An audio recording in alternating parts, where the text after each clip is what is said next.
اعوذ باللہ من الشیطان الرجیم، بسم اللہ الرحمن الرحیم۔ آج ہمارا چوتھا درس ہے اور جناب فاطمہ الزہرا کی زندگی کے بارے میں کہ جناب فاطمہ الزہرا اپنے بابا کے بعد وہ کتنے مظالم برداشت کیے، اور جناب فاطمہ الزہرا کا دیکھیں کہ امام علی علیہ السلام کے ساتھ کس طرح سے بی بی نے ساتھ نبھایا ہے۔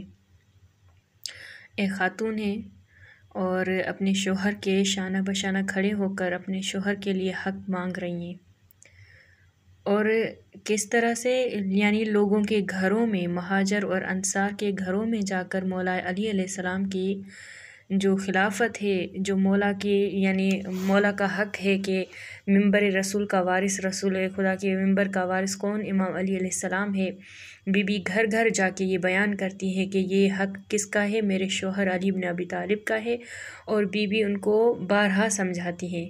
یہاں کے بی بی صبح کو نکلتی تھی تو شام کو آتی تھی، ساری مدینے کی جو گھر تھے انصار کے اور مہاجرین کے، ان کے گھروں میں جا کے ان کی خواتین کو بیدار کرتی تھی، کوشش کرتی تھی کہ ان کی خواتین جو ہیں اپنے مردوں کو بیدار کریں۔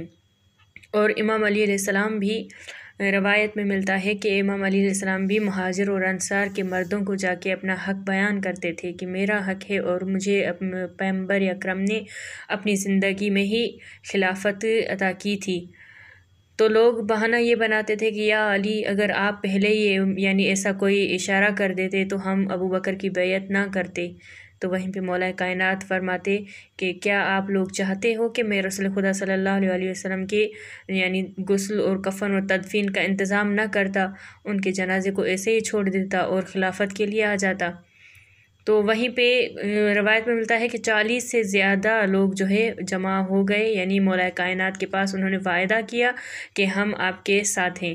تو مولا علیہ السلام نے ان سے کہا کہ ٹھیک ہے، آپ جو ہے فلاں مقام پہ آ جانا اور اپنا سر منڈوا کے آنا۔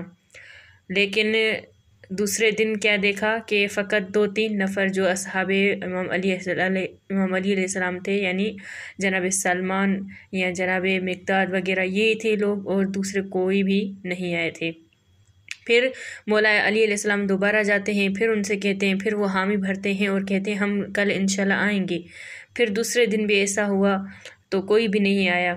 پھر تیسرے دن بھی مولا علیہ السلام نے ایسا ہی انتظار کیا، لیکن ان 4 نفر کے علاوہ کوئی بھی مولا علی علیہ السلام کی حمایت کرنے کے لیے نہیں آیا۔ پھر مولا نے کیا کیا؟ اپنے گھر میں بیٹھ کے قرآن کو جمع کیا۔ دیکھیں کہ کیونکہ جیسے پچھلے دور میں جب قرآن نازل ہوا تو سنگ پہ لکھا جاتا تھا، یا درخت کا جو برگ تھا پتا تھا اس پہ لکھا گیا تھا، یا کوئی کپڑا تھا اس پہ لکھا گیا تھا، تو مولا نے کیا کیا؟ بیعت نہیں کی، ابو بکر کی کسی صورت میں بیعت نہیں کی، حتیٰ کہ یہاں تک کہ گردن میں رسیاں پڑ گئیں، لیکن بھی بیعت نہ کی۔